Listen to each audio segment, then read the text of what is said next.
खूनी तैराक, एक डरावनी कहानी। रहस्यमयी झील। गहरे जंगल के बीचों एक झील थी जिसे लोग मृत झील कहते थे। गांव वालों का मानना था कि वहां जो भी तैरने जाता वह कभी लौटकर नहीं आता।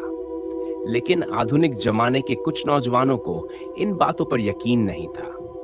विकास, अजय, रीना और सुमित, चार दोस्त जो एडवेंचर के शौकीन थे, वे इस रहस्य का सच जानने के लिए झील की ओर निकल पड़े।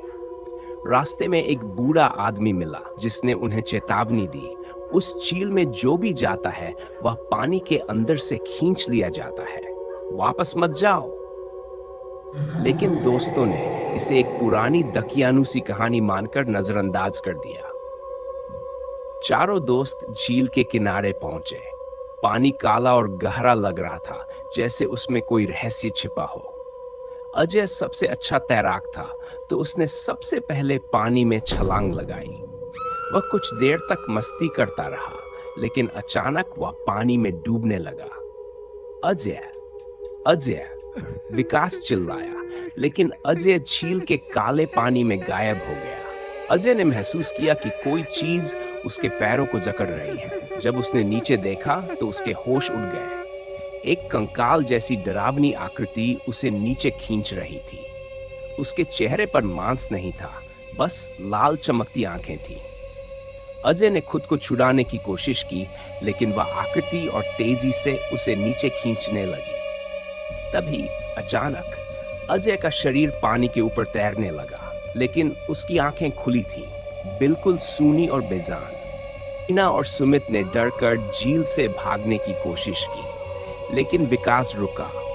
उसे विश्वास नहीं हुआ कि अजय मर चुका है। उसने झील में छलांग लगा दी। जैसे ही वह पानी के अंदर पहुंचा, उसे लगा कि कोई उसे देख रहा है। तभी एक जली हुई लाश जैसी आकृति उसके सामने आई और बोली, तुमने मेरे घर में घुसने की हिम्मत कैसे की? विकास डर से कांप उठा। तो तुम कौन हो? मैं इस झील का पहरेदार हूं। जो भी यहां आता है उसे मौत मिलती है। गांव के बुजुर्गों के अनुसार सालों पहले इस झील में रवि नाम का एक तैराक आया था। वह बहुत घमंडी था और उसने झील को चुनौती दी थी कि वह इसमें सबसे गहरे तक तैरेगा। लेकिन जब वह झील में उतरा तो अचानक पानी उबालने लगा। गांव वालों का कहना था कि वह झील के भीतर किसी दानव से टकरा गया था। जब उसका शव बाहर निकला तो उसकी आंखें सफेद हो चुकी थीं और उसके शरीर पर अजीब निशान थे। उस दिन के बाद वह तैराक इस झील की आत्मा बन गया और हर तैराक को मारने लगा। विकास हिम्मत करके झील से बाहर निकला, लेकिन तभी पानी में हलचल हुई। अजय का मृत शरीर अचानक उठ खड़ा हुआ और उसकी आंखें लाल चमकने लगी। रीना और सुमित चीखते हुए भागने लगे, लेकिन अजय अब कोई इंसान नहीं था। वह उस भूतिया तैराक का गुलाम बन चुका था।